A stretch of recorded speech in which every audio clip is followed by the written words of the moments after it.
This single source close to Deutsche Bank has told me that Donald Trump's loan documents there show that he has co-signers.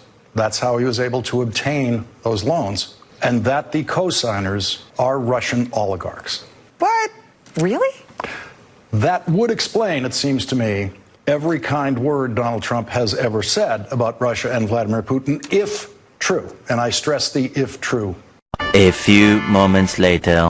Last night on this show, I discussed information that wasn't ready for reporting. I repeated statements a single source told me about the president's finances and loan documents with Deutsche Bank, saying, if true, as I discussed the information, was simply not good enough. I did not go through the rigorous verification and standards process here at MSNBC. I did not go through the rigorous verification and standards process here at MSNBC before repeating what I heard from my source.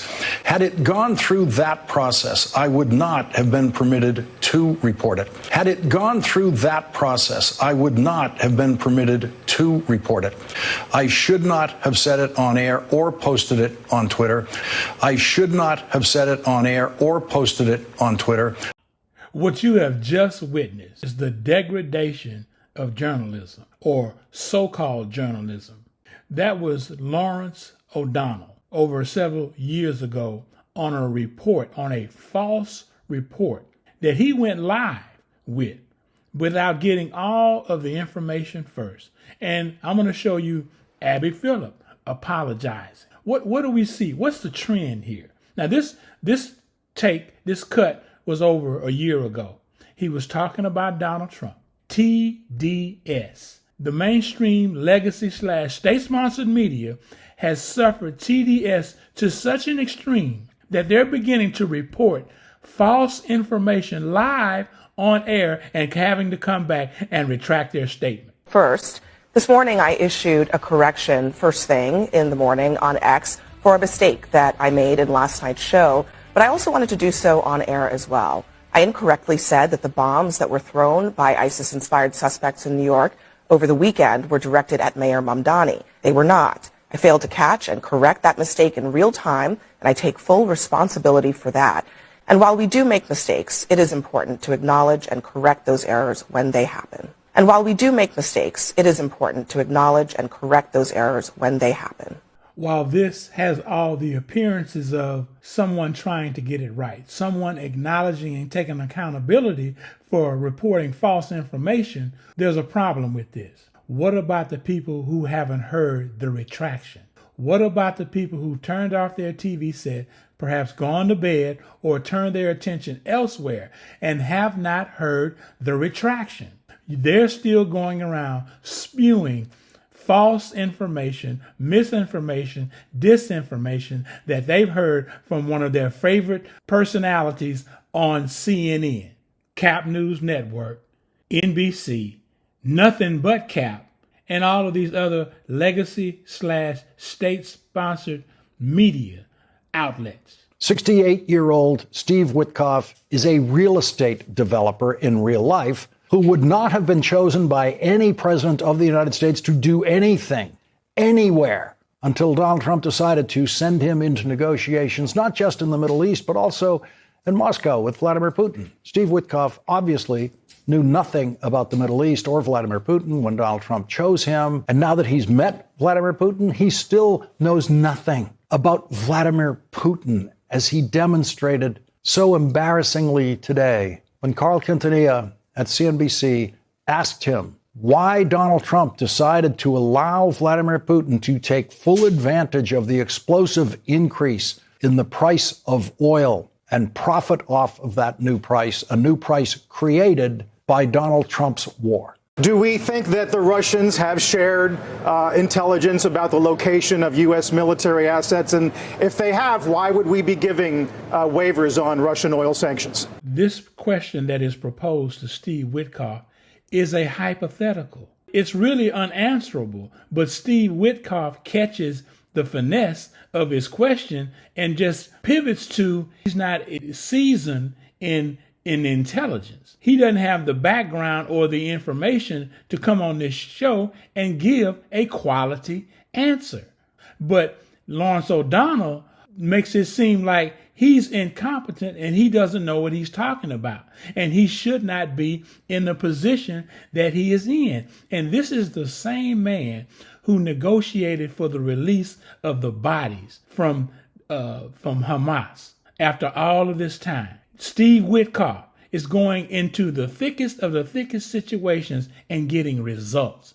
And now legacy/state-sponsored media is trying to attack him for the great job that he's doing. And what this should tell you all, Americans, is that Trump is winning. Trump is winning. Otherwise, they would have something else real to talk about, and they don't.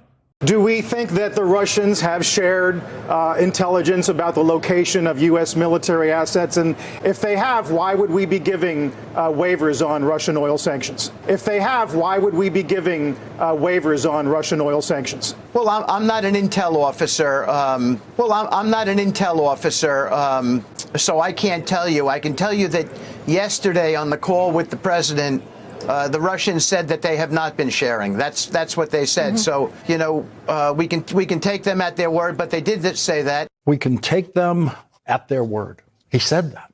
Donald Trump's clown of the day, Steve Witkoff, says we can take Vladimir Putin's word for it that Russia has not been helping Iran target attacks on American military personnel. Well, I'm not an intel officer. I did not go through the rigorous verification and standards process here at MSNBC before repeating what I heard from my source. Well, I'm not an intel officer. I'm not an intel officer. That is the single worst thing Vladimir Putin could possibly be doing to the United States in this war. And Vladimir Putin knows it. And Vladimir Putin also knows that Donald Trump has always behaved like Vladimir Putin's trained puppy around the Russian dictator. Vladimir Putin knows that he has lied to Donald Trump to his face, and Donald Trump has then gone out to a microphone to tell the world, I believe Vladimir Putin. After credible reporting by MS Now, the New York Times, and the Washington Post that Vladimir Putin was, after credible reporting by MS Now, the New York Times, and the Washington Post that Vladimir Putin was helping Iran target the American military. I did not go through the rigorous verification and standards process here at MSNBC before repeating what I heard from my source, which led to the deaths of 7 American soldiers and injuring 140 American soldiers.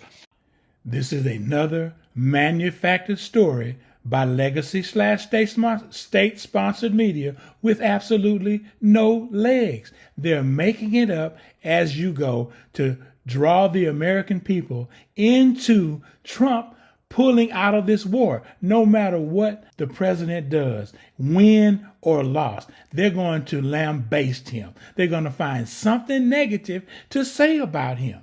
But Trump is winning. Almost everything Trump has said leading into his campaign, following through on most of his promises. President Trump, in my lifetime, is one of the first, if not the only president to follow through on campaign promises almost 100%. And the media is losing their mind trying to find something negative to say about the president. They have pivoted back to Russia hoax 2.0. 1 minute, Trump is pandering to Vladimir Putin. He's a puppet. He just said a second ago, he's a puppet. Now they're trying to turn these two against each other. Which is it going to be? Legacy/state-sponsored media, make up your mind so the people can get an honest and credible story and actual journalism from you clowns. All Vladimir Putin had to do was tell Donald Trump on the phone yesterday that he didn't do it. All Vladimir Putin had to do was tell Donald Trump on the phone yesterday that he didn't do it. Donald Trump might not actually be so stupid as to actually believe Vladimir Putin, but it doesn't matter because Donald Trump is deeply perverse enough to publicly claim to believe Vladimir Putin. And so is Steve Witkoff. I did not go through the rigorous verification and standards process here at MSNBC before repeating what I heard from my source. This morning, I issued a correction first thing in the morning on X for for a mistake that I made in last night's show. And while we do make mistakes, it is important to acknowledge and correct those errors when they happen.